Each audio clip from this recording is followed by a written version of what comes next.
You speak of compassion, but claim that action should have no cause. In what way does compassion act without being a cause of action? You speak of compassion. I'll go into it.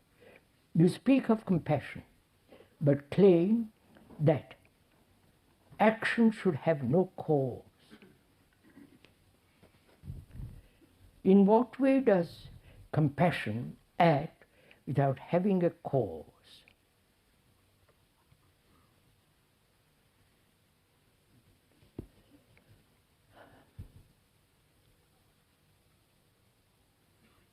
The questioner says, you speak of compassion, and you claim.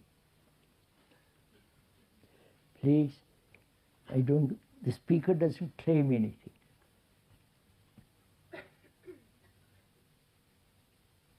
Then you can kick him around if he claimed.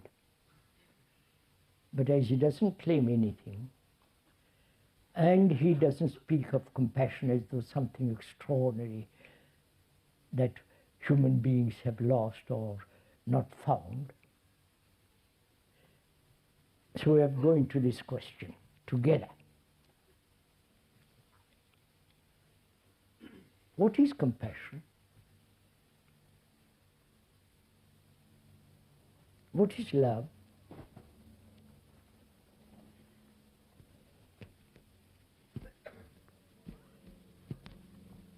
As it is generally understood, love is sensory, sensuous, sexy. Love is understood as pleasure, as some form of self-fulfillment. Right? I'm just stating what is commonly understood. So we have to inquire, probe into this word, the content of the word, the depth of the word,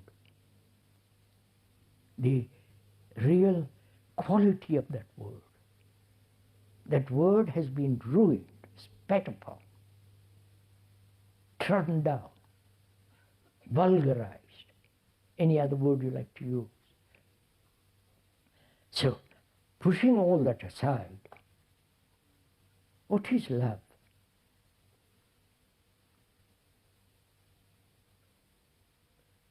If it has a cause, I love you because, then obviously it's not love. Let's be clear on that, right? I love God because I hope someday He'll help me.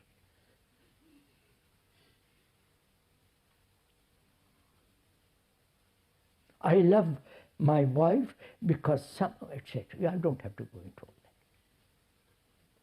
Or my girlfriend. So,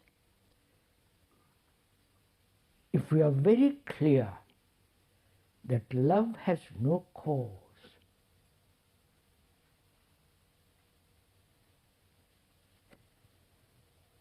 it hasn't. If it has, then it is not love.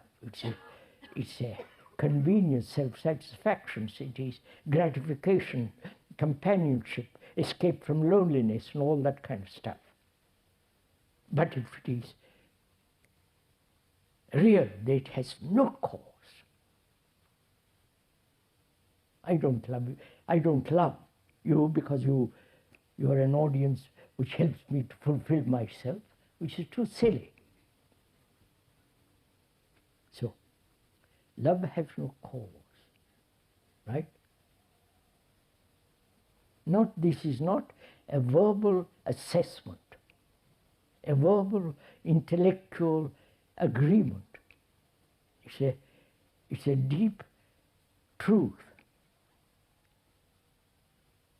When one perceives that truth then the cause which we have had disappears altogether. Right? And is love different from compassion? Or it is the furthering of the same thing?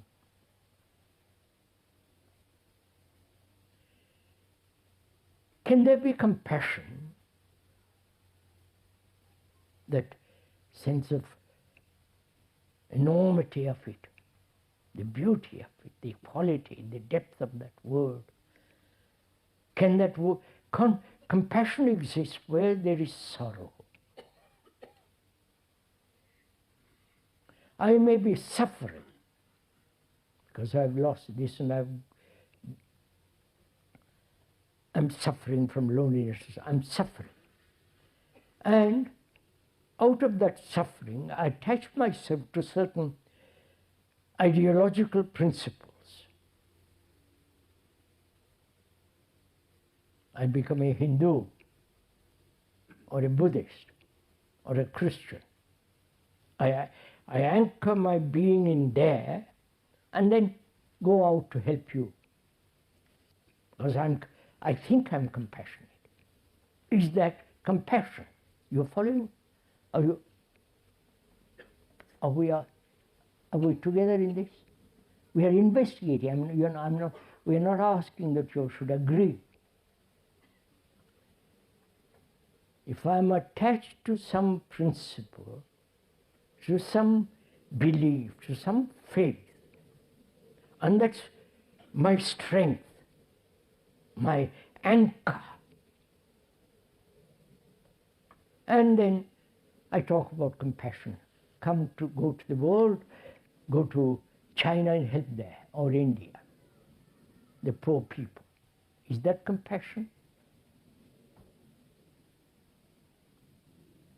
Or is it pity, sympathy,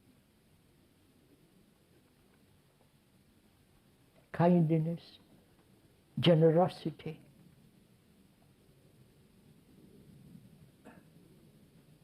Which I call compassion.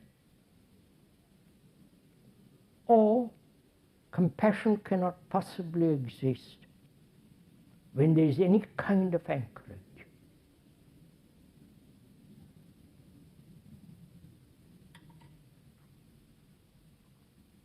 When I'm no longer a Hindu, a Buddhist, Catholic, and so on. You follow? Which is, compassion has its own intelligence.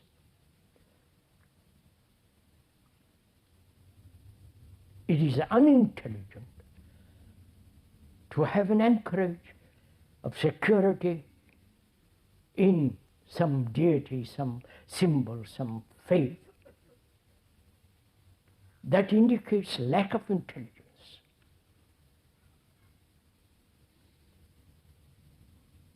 But when there is compassion, it has its own intelligence. So intelligence has no cause. Right?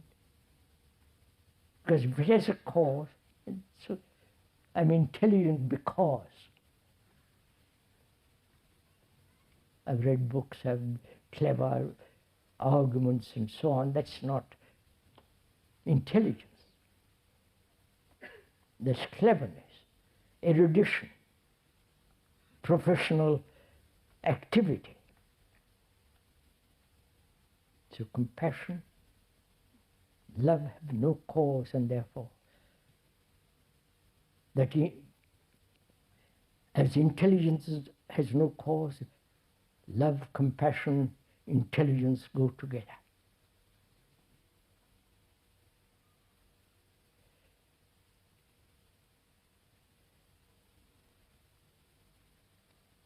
Then the question I asked, when there is that compassion, what is action? You understand the question? I haven't got it, but tell me about it.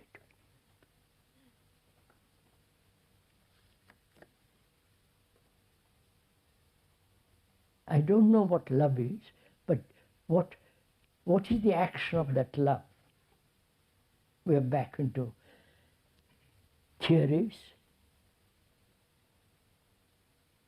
hypotheses, and idealisms.